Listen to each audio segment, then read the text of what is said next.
Les Afters de la Transformation, le podcast des acteurs qui façonnent l'entreprise de demain. Un rendez-vous qui donne la parole aux dirigeants, présenté par Fanny Bourdin, une production Adéquancy. Bonjour à toutes et à tous, dans ce nouveau numéro des Afters de la Transformation, nous avons l'honneur d'être en compagnie de François Liotard, directeur général du groupe Lizzie Automotive. Bonjour François. Bonjour. Lizzie Automotive est un des fleurons de l'industrie française et c'est aujourd'hui le leader mondial spécialisé dans la conception et la fabrication de solutions d'assemblage à forte valeur ajoutée. Est-ce que tu peux nous raconter un peu l'histoire de ce groupe qui est un peu hors norme ? Oui, alors c'est un groupe français qui a des racines très anciennes en Franche-Comté, dans le nord-est de la France. C'est un groupe qui est encore familial, qui est issu de la fusion de trois familles. La famille Japy qui a fondé une première forge en 1777 à Beaucourt. La famille Viellard-Mijon qui a racheté une forge à Grand-Villard en 1796. Et enfin la famille Viellard qui a fondé une fabrique de visserie à Delle, à côté de Grand-Villard, en 1899. Et comment on passe justement d'une fonderie à ces solutions d'assemblage ? Alors, cette longue histoire de forge, pas de fonderie, de forge, dans le nord-est, c'est d'abord une histoire de passion des hommes pour ce métier, une histoire d'innovation et une histoire d'adaptation continue à ces marchés. Historiquement, ce qui est devenu aujourd'hui le groupe Lizzie était présent sur des fixations standards et de plus en plus, on s'est spécialisé vers des solutions à forte valeur ajoutée, vers trois marchés. Le marché de l'aéronautique, le marché du médical et le marché du automobile. Et j'ai l'honneur de diriger la division automobile du groupe Lizzie. Et donc concrètement, qu'est-ce que fait Lizzie Automotive ? Alors en fait, Lizzie, ça veut dire Link Solution for Industry. Et donc concrètement, on fait des solutions de lien, de fixation. Donc on assemble, on contribue à l'assemblage d'un véhicule. Je vais prendre des exemples très précis. Vous avez dans une voiture 4 roues, vous avez 5 sièges, vous avez un volant. Et il faut assembler ces éléments sur un châssis, sur une caisse en blanc. Et c'est nos pièces qui servent à assembler l'ensemble des sous-ensembles du véhicule. Donc ces pièces peuvent être soit des fixations vissées, des vis techniques, des écrous techniques, des entretoises techniques, soit des agrafes, métal ou plastique. Et c'est ça le métier de Lizzie Automotive, c'est de concevoir, fabriquer et livrer en juste temps à nos clients dans le monde entier des solutions de fixation. Est-ce qu'il y a encore des humains justement qui travaillent dans ces chaînes de fabrication ? Alors absolument, nous sommes un acteur avec des usines, avec des hommes et des femmes qui au quotidien font battre le cœur des forges de Lizzie depuis de nombreuses années, vous l'avez compris. Et donc notre métier, c'est de prendre de la matière première, de l'acier, long, plat, des matières plastiques, de les transformer avec des machines qui sont en général assez chères, c'est un métier très capitalistique, et ensuite de les façonner pour concevoir et fabriquer la pièce qui correspond aux besoins du client. Et où est implanté Lizzie ? Alors historiquement, vous avez compris que nous étions un acteur franc-comtois, mais on s'est développé à l'international. Donc on est d'abord parti il y a une vingtaine d'années à la conquête du marché européen. Donc on s'est développé en Allemagne, en Espagne, en République tchèque, et je suis moi-même arrivé à la tête de Lizzie Automotive il y a un peu plus de 10 ans, le 1er janvier 2013, et j'ai décidé d'accélérer le développement international, notamment vers deux marchés très importants dans l'automobile que sont la Chine d'une part et l'Amérique du Nord d'autre part. Et François, avant justement d'arriver chez Lizzie, qu'est-ce que tu as fait ? Alors moi je suis presque un pur produit de l'industrie automobile. Je suis ingénieur de formation, diplômé de l'École nationale des arts et métiers. J'ai fait ma première expérience dans un secteur qui est aujourd'hui très connu, qui est le secteur des semi-conducteurs, dans une usine au sud de Paris à Corbeil-Essonnes. Qu'est-ce que c'est un semi-conducteur ? Un semi-conducteur, c'est un composant électronique qui permet d'activer nos téléphones, nos télévisions, nos voitures autonomes connectées. Et donc j'ai commencé dans la microélectronique à Corbeil-Essonnes pendant 3 ans avant de basculer dans l'automobile chez Valeo, grand équipementier français, dans les solutions d'éclairage, pour ne jamais plus quitter l'automobile. Ce qui m'a amené in fine en 2009 chez Lizzie, dont j'ai pris la direction générale le 1er janvier 2013. Est-ce que tu aimes les voitures ? Je ne suis pas un passionné de la voiture, je suis un passionné de l'industrie automobile. Je fais la différence, l'industrie automobile est une industrie extrêmement exigeante. C'est une industrie... Précise. Alors, c'est une industrie précises, exigeantes sur le plan de la qualité des fabrications, exigeantes sur les délais de mise à disposition de ces produits, le fameux juste à temps automobile, et extrêmement exigeantes en termes de compétitivité. Et ce qui m'a toujours intéressé dans l'industrie automobile, c'est ce niveau d'exigence et donc l'engagement des hommes et des femmes au quotidien pour atteindre ce niveau d'exigence. Lizzie Automotive, en chiffres, ça donne quoi? Le chiffre d'affaires, le nombre de collaborateurs, l'implantation dans le monde? Vous en êtes où? Quelques chiffres, hein. Tu l'as indiqué, on fait partie des leaders mondiaux. On n'est pas le leader mondial, mais on fait partie des leaders mondiaux. Donc Lizzie Automotive, aujourd'hui, c'est 600 millions d'euros de chiffre d'affaires. C'est 19 usines dans le monde, en Chine, en Europe, en Amérique du Nord. C'est 3400 collaborateurs et c'est 8 milliards de pièces livrées à nos clients chaque jour, dont 4 milliards de pièces de sécurité. Ah oui, ça représente énormément de choses, c'est énorme. C'est absolument énorme et j'en pense pouvoir dire qu'il n'y a pas une voiture produite dans le monde, en Chine, en Amérique du Nord ou en Europe, qui n'a pas une pièce qui vient de chez Lizzie Automotive. Donc, toutes les marques automobiles ont des pièces Lizzie. C'est ça. Alors, nous travaillons en direct pour les constructeurs. Donc, nos grands clients sont les constructeurs européens, bien sûr, Renault, Stellantis, Mercedes, BMW, Volkswagen. Nous sommes aussi présents chez les constructeurs américains, General Motors, Ford, mais aussi les nouveaux acteurs de l'électromobilité tels que Rivian ou Tesla. Et nous sommes de plus en plus présents chez les constructeurs chinois, dont BYD, SAIC avec la marque MG ou Great Wall Motors. C'est un secteur en mutation constante. Quelles sont les transformations que tu as dû opérer avec le groupe Lizzie Automotive? Alors c'est un secteur qui est en plein bouleversement. Mais toujours. Et c'est pas fini. Les bouleversements s'accélèrent. Et donc j'ai beaucoup travaillé sur deux angles. L'exposition marché. Comme je l'ai dit, on était très européen et j'ai développé à marche forcée l'exposition de Lizzie Automotive sur la partie nord-américaine et sur la partie chinoise. Donc aujourd'hui, l'Europe, c'est à peu près 60% de notre chiffre d'affaires, l'Amérique du Nord, 30% du chiffre d'affaires et la Chine, 10%. L'autre transformation, ça a été le plan produit. Nous étions d'abord un fabricant de fixation vissée, vis et écrou technique, et on est devenu un fabricant de solutions de fixation multi-technologie, ce qui fait notre différence. Et donc ça a été pour moi un travail très important, avec des cessions d'usines, des acquisitions d'usines, et je pense avoir très sensiblement modifié le profil de Lizzie Automotive ces 10 dernières années, et on n'est pas au bout de la transformation. Mais comment vous faites pour rester à la pointe de ce marché de la conception et de la solution d'assemblage? Alors, il y a deux ressorts qui sont en fait les piliers et l'ADN du groupe Lizzie. Le premier, c'est l'innovation. On est positionné sur des solutions à forte valeur ajoutée, dont le moteur est l'innovation. Alors, l'innovation peut être une innovation de procédé comme une innovation produit. L'autre pilier, c'est l'excellence opérationnelle, donc la maîtrise de la fabrication, de la qualité, des délais et bien sûr la maîtrise des coûts dans ce secteur très compétitif qu'est l'automobile. Le pôle d'ailleurs recherche et innovation a un joli budget, 1,2 million. Oui, alors on a un budget dédié spécifiquement à la recherche avec un centre de recherche mondial qui est en France, à Grand-Villard, donc au cœur du dispositif historique du groupe Lizzie, pour lequel on a en fait 4 laboratoires. Un laboratoire de recherche sur les matériaux, un laboratoire de calcul et simulation et un laboratoire d'essais fonctionnels. Le tout dernier laboratoire qu'on a inauguré il y a quelques mois, c'est un laboratoire d'assemblage multimatériaux dans lequel on a des procédés très innovants et brevetés d'assemblage mécanique de matériaux de différentes natures. Est-ce que tu peux nous parler justement des prochains matériaux, des prochaines pièces qui vont exister dans les voitures de demain? En fait, la voiture de demain sera électrique. On a tous compris qu'on allait vers le véhicule zéro émission. Et donc, un véhicule électrique, c'est un véhicule à batterie. Une batterie, ça pèse très lourd. Et le poids, c'est l'ennemi de l'autonomie dans un véhicule.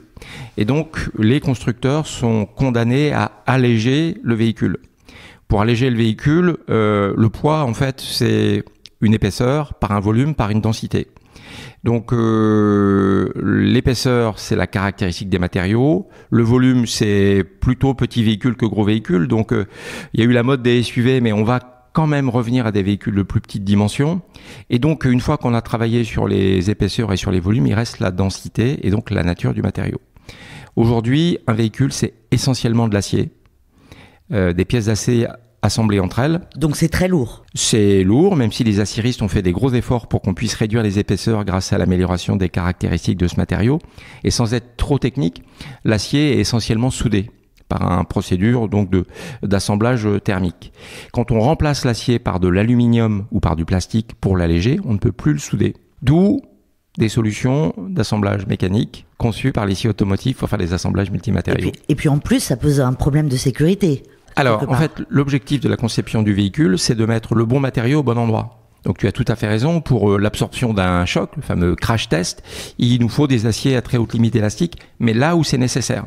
Et là où c'est pas nécessaire, il faut mettre des matériaux qui soient légers. Et donc tout l'art de la conception du véhicule de demain, c'est de mettre le bon matériau au bon endroit. Derrière tout ça, est-ce qu'il y a des vraies normes de sécurité ? Absolument. Alors il y a des vraies normes de sécurité. Les fixations sont très normalisées, ce sont des normes internationales. D'ailleurs, nous contribuons au quotidien à l'établissement et l'évolution de ces normes. Mon équipe recherche est fortement impliquée au sein de la Fédération des industries mécaniques françaises et au sein de l'Institut de normalisation française. Et très récemment, j'avais mon patron du laboratoire essai fonctionnel qui était au Japon dans le cadre des travaux internationaux de normalisation des fixations. Donc on est un acteur de la normalisation de ces éléments qui sont absolument critiques. Je vais te demander quelles sont les valeurs de ce groupe, parce que c'est quand même un groupe assez impressionnant. Lizzie est plusieurs groupes. Exactement. En fait, l'ICI, c'est d'abord des équipes qui ont donc des racines très profondes en Franche-Comté. On a 3 valeurs qu'on appelle People, Planète et Profit. Rien ne se fait sans nos équipes au quotidien, leur engagement, leurs compétences. Ensuite, on est engagé à marche forcée dans une transition énergétique. C'est vrai pour nos 3 secteurs, c'est vrai pour l'automobile, c'est vrai pour l'aéronautique, c'est vrai pour le médical. Et enfin, on ne fait rien sans une société qui dégage un minimum de profit pour financer ses investissements et ses équipes. Donc les 3 valeurs de l'ICI, les 3 piliers de notre politique, c'est People, Planet, Profit. Et justement, dans cette transformation écologique que vous avez dû opérer, ça n'a pas dû être simple parce que vous êtes une industrie finalement. Il y a une consommation énergétique qui est dingue. Absolument. Alors il y a cette transformation énergétique, elle a 2 composantes pour nous. Elle a la composante des pièces que nous proposons à nos clients, contribuer aux véhicules zéro émission. Mais elle a une autre composante, c'est l'empreinte écologique, l'empreinte carbone des procédés qui servent à l'élaboration de ces pièces. Et on a des procédés très énergivores comme des fours de traitement thermique, des lignes de traitement de surface, des presses d'injection plastique. Et donc on a engagé un plan de transformation. On n'est pas très original, on l'a appelé Go Green, comme aller vert, sauf que derrière chaque lettre du mot green, il y a un pilier de la transformation du modèle de fonctionnement de l'ICI automotive. Ça n'a pas été dur un petit peu pour les personnes qui travaillent justement dans ces chaînes, dans ces usines, d'opérer cette transformation ? Non, pas du tout. Alors évidemment, on a une grosse politique de ce qu'on appelle GPEC, gestion prévisionnelle des emplois et des compétences, pour accompagner l'automatisation de nos procédés, la digitalisation. Mais c'est pas une difficulté. On a un gros effort de formation chaque année de nos équipes. Et puis enfin, on mobilise aussi des équipes en donnant du sens à nos décisions et à notre stratégie. Et d'assumer pleinement une stratégie de décarbonation et de transformer notre business model tant sur le volet produit que sur le volet process, ça embarque les équipes.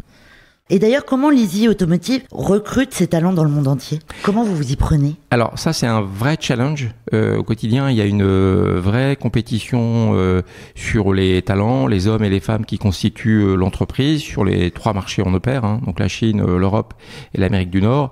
Et en fait, il y a 2 volets. Il y a un volet sur la marque employeur. Et de ce point de vue, l'ICI a quand même une belle histoire et une forte identité. Et donc on peut inscrire nos équipes dans cette histoire et dans cette identité. Et puis le deuxième pilier, c'est de fidéliser nos équipes. Comment vous vous y prenez justement pour les fidéliser ? Là encore, en étant extrêmement transparent sur notre stratégie, en ayant une politique ouverte de qualité de vie au travail, en organisant des événements sur chacun de nos sites. Et donc ça, c'est vraiment un souci au quotidien et c'est sans doute devenu l'un des premiers, sinon le premier enjeu de la transformation de l'ICI automotive. Est-ce que les people qui travaillent pour l'ICI Automotive en France rencontrent ceux qui travaillent aux États-Unis ou ceux qui travaillent en Chine de temps en temps? Absolument. On a d'abord des équipes projets avec un siège des équipes projets qui se trouve dans le nord-est de la France, à côté de Grandvillars, à Delle. Et on a des équipes donc qui se projettent en Chine pour aider à l'industrialisation de nos produits, en Amérique du Nord. On a monté de toutes pièces un site au Mexique, à Monterrey, là encore en projetant nos équipes françaises sur la partie mexicaine. Donc ça, c'est un élément évident. Le deuxième, et je l'ai mis en place dès le premier jour où j'ai pris la direction générale de l'ICI Automotive. C'est ce que j'appelle le comité d'information, qui est constitué en fait des 50 cadres qui dirigent l'ICI Automotive au quotidien, qui font ce que l'ICI Automotive est. Et chaque année, on se retrouve en présentiel, en physique, avec des équipes qui viennent de Chine, du Mexique, des États-Unis, de France, d'Allemagne. Et c'est toujours un grand plaisir de se retrouver. Quels sont les différents métiers? J'imagine qu'il y a des ingénieurs, j'imagine qu'il y a des techniciens. Classiquement, on a en fait 3 grands métiers. Les métiers qui sont liés à l'amont, donc des forces commerciales, des ingénieurs d'études qui font des calculs de prix, des offres de prix aux clients. Donc ça, c'est toute la partie amont, donc bureau d'études et bureau commercial. Ensuite, évidemment, on a des usines, donc des ingénieurs de fabrication, des techniciens d'atelier, des opérateurs sur machines automatisées, avec très souvent un assez fort niveau de qualification, puisqu'on a un niveau d'automatisation assez élevé. Et puis enfin, on a un élément très important chez nous qui est l'aval. On livre 8 milliards de pièces chaque année, partout dans le monde. Et donc, le métier de la logistique est absolument essentiel chez nous. Pendant le confinement, est-ce que vous avez été impacté? Ça a été absolument vertigineux. Je pense que je m'en rappellerai pour le restant de mes jours. Fin mars 2020. Alors, je l'avais vu venir le Covid parce que nous avons... Confinement 17 mars 2020. Oui, alors, en France. Mais en Chine... c'était le 23 janvier 2020. Et je m'en souviens très bien puisque cette fameuse réunion de commis, nos collègues chinois n'ont pas pu venir. Et donc on le fait tous les ans début février. Et début février 2020, on leur a souhaité tout le courage pour faire face au confinement chinois.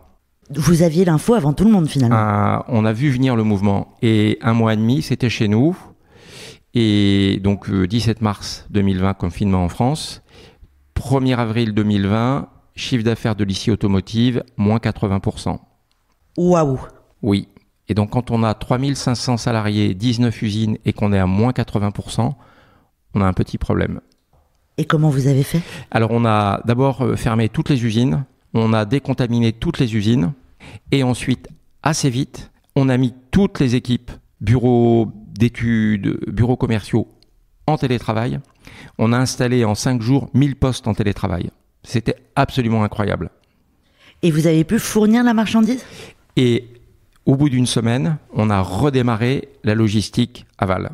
C'était absolument incroyable. Ce qui est absolument incroyable, c'est que le groupe ICI, qui a une forte résilience, a traversé cette crise indemne, avec une résilience économique absolument incroyable. J'imagine que vous n'avez pas pris le PGE. Non, on n'a pas eu besoin. On a pris des mesures drastiques avec nos équipes. On a baissé les stocks. On n'a jamais arrêté un client parce que, évidemment, l'une des particularités... Mais comment un chef d'entreprise, comment un directeur général le vit? Alors, en fait, le jour d'après le confinement, on s'est retrouvé en comité de direction chez l'ICI avec son directeur général, Emmanuel Vellard, qui est aussi un des actionnaires de référence. Et passé le moment de stupeur partagé, qui a duré probablement pas plus de 5 minutes, on s'est tous projetés sur maintenant comment on fait pour protéger nos équipes, première priorité. Sauvegarder la relation client, deuxième priorité. Protéger l'entreprise, c'est-à-dire le cash, troisième priorité. Et durant toute cette période, j'ai été guidé exclusivement par ces 3 éléments. Protéger nos salariés, protéger nos clients, protéger l'entreprise. Vous n'avez viré personne pendant le confinement? Alors, sur la partie usine, absolument personne. Évidemment, sur la partie du chiffre d'affaires, on a perdu en quelques jours 20%, 30% du chiffre d'affaires. Et donc, j'ai ajusté sur la partie siège quelques postes en ciblant essentiellement des postes de direction pour avoir un effet très minime sur les emplois, mais plutôt un effet sur la masse salariale. Donc pour être tout à fait précis, j'ai supprimé 8 postes, mais uniquement 8 postes, durant la période Covid. Est-ce que ça a modifié quelque chose le après ? En tout cas, ça a renforcé les liens entre l'ensemble des équipes de l'ICI Automotive. Il y a notamment une pratique que j'ai instaurée durant cette période. Chaque mois, et autant que nécessaire, je rencontrais les instances représentatives du personnel. Donc on a un comité social et économique central qui regroupe l'ensemble des usines en France. Chaque mois, je les rencontrais pour leur dire voilà la situation sanitaire, voilà la situation de la facturation, voilà la situation de l'entreprise, et voilà les mesures qu'on doit prendre ensemble. Donc toujours donner du sens, expliquer où on va, expliquer les raisons des décisions, et je pense que ça a renforcé la cohésion sociale de l'ICI Automotive. Mais est-ce que ça a changé quelque chose dans la direction justement de l'ICI Automotive ? Non, pas dans la direction. En revanche, ça a accéléré la transformation. Ça a accéléré la transformation, notamment dans la partie automobile. On l'a très bien vu, les mesures d'incitation à l'achat de véhicules post-Covid ont été ciblées vers des véhicules électriques et hybrides. Et donc, ça a accéléré la mutation de notre industrie. On va parler des engagements environnementaux de l'ICI Automotive aujourd'hui. Quels sont-ils vraiment ? Alors, on est engagé à marche forcée vers une trajectoire de décarbonation. On est tous engagés vers le net zéro 2050. Et comment ça va se passer justement dans une entreprise, dans ce groupe qui est quand même un groupe industriel ? Absolument. Alors, la première chose à faire, c'est déjà de comprendre quelle est notre empreinte carbone. Quels sont les postes de consommation d'équivalent carbone ? Et c'est ce qu'on a fait avec une précision chirurgicale. Donc ces 12 derniers mois, avec une petite équipe et une brillante jeune ingénieure spécialisée en empreinte carbone. Vous avez fait un audit ? On a fait un audit complet du poids carbone de nos usines. Pour donner un exemple, nous sommes allés jusqu'à faire le poids équivalent des gants de sécurité de nos opérateurs. Une fois qu'on a eu la cartographie précise de notre empreinte carbone, on peut alors prévoir des actions d'amélioration et tracer une trajectoire. Et c'est le point sur lequel nous sommes aujourd'hui. Et donc, sur ces fameuses empreintes carbone, il y a ce qu'on appelle 3 scopes. Le scope 1 qui correspond à la consommation d'énergie, le scope 2 qui correspond à la nature de l'énergie, et le scope 3 qui correspond aux matières et aux matériaux qu'on achète. Et pour te donner une idée, sur 100% d'empreinte carbone, 7% correspond à la consommation d'énergie de nos usines, 7% correspond à la nature de l'énergie qu'on achète, et le solde, 86%, correspond aux matériaux qu'on achète. Est-ce que tu penses que vous serez prêt en 2050 ? Oui, j'ai aucun doute. Là-dessus, on y travaille avec beaucoup de dynamisme. Évidemment, on ne pourra le faire que si on embarque avec nous nos fournisseurs, puisque la très grosse partie de notre empreinte carbone vient de l'amont. Raison pour laquelle on est en train d'embarquer nos fournisseurs, dont des très grands noms de l'industrie, et la matérialisation la plus évidente est le partenariat que j'ai signé avec ArcelorMittal début septembre. Vous vous êtes associé récemment pour contribuer à la transformation de l'industrie automobile. D'ailleurs, pourquoi ce partenariat et quelles en sont les grandes lignes ? Comme je le disais, la partie amont, donc l'achat d'acier, est un élément très important de notre empreinte carbone. Et donc, pour réduire notre empreinte carbone, il nous faut accéder à des aciers, ce qu'on appelle bas carbone, avec en fait la fabrication de cet acier par voie électrique, avec des fours à hydrogène. Et dans ce cadre-là, ArcelorMittal, qui est l'un des leaders, sinon le leader mondial de la production d'acier, a une ligne pilote et un acier qui s'appelle le X-Carb, pour lequel on a un partenariat afin d'utiliser les premières éprouvettes de cet acier bas carbone pour fabriquer des fixations métalliques. C'est une association qui devrait durer dans le temps, qui devrait perdurer. Ah oui, nous sommes qu'au tout début de l'histoire et c'est effectivement un très long voyage qui est engagé entre les équipes de l'ICI Automotive et les équipes d'ArcelorMittal vers ce chemin de la décarbonation et de la production de fixations métalliques à très bas carbone. Quelles sont les ambitions du groupe dans les prochaines années ? Alors, notre ambition, c'est d'accompagner nos clients sur les 3 marchés sur lesquels on est présent, la Chine, l'Amérique du Nord et l'Europe, leur proposer les produits qui leur permettent de fabriquer leurs voitures, zéro émission, allégé, décarboné, et donc d'être un acteur clé de la transformation automobile qui est engagé, qui s'accélère, et on est qu'au début de ce chemin qui va nous emmener vers 2035, et donc le 100% véhicule zéro émission en Europe. Est-ce qu'il y aura des innovations, des choses un petit peu incroyables qui vont s'opérer? Est-ce que tu as des petits scoops à nous donner? Qu'est-ce que ça pourrait être d'autre? Ah oui, j'ai un scoop ce matin et je vais raconter une anecdote. Il y a quelques mois, mon patron de la recherche est venu me voir en me disant « François, j'ai une idée. On va faire fabriquer à nos clients nos fixations. » Ah, j'ai dit « Très bien David, mais c'est quoi le concept business ?» Il me dit « Je sais pas, mais je vais creuser le point. » Et donc, on a mis au point un procédé de fabrication de fixation mécanique in situ. C'est-à-dire que c'est nos clients qui vont pouvoir fabriquer leur propre système d'assemblage mécanique grâce à de la texturation laser et de la projection de poudre à Mach 2, c'est-à-dire 2 fois la vitesse du son. Finalement, ça vous fait changer de métier. Absolument. Et donc, ça nous fait changer de métier sans toutefois renoncer à notre ADN qui est un fournisseur de solutions d'assemblage. Et là, nous sommes au cœur de ces solutions d'assemblage. Simplement, de fournisseurs de produits, nous pourrions devenir fournisseurs de procédés d'assemblage. Merci beaucoup François Liotard d'avoir été avec nous dans les Afters de la Transformation. Je rappelle que tu es le directeur général de Lisi Automotive. Un grand merci François pour ta présence. Merci. Également merci à vous toutes et tous de nous suivre de plus en plus nombreux chaque semaine. N'oubliez pas de vous abonner à la chaîne des Afters de la Transformation pour retrouver tous les autres épisodes. À la semaine prochaine. Les Afters de la Transformation, une émission à écouter et à télécharger sur adequancy.com et toutes les plateformes de podcast.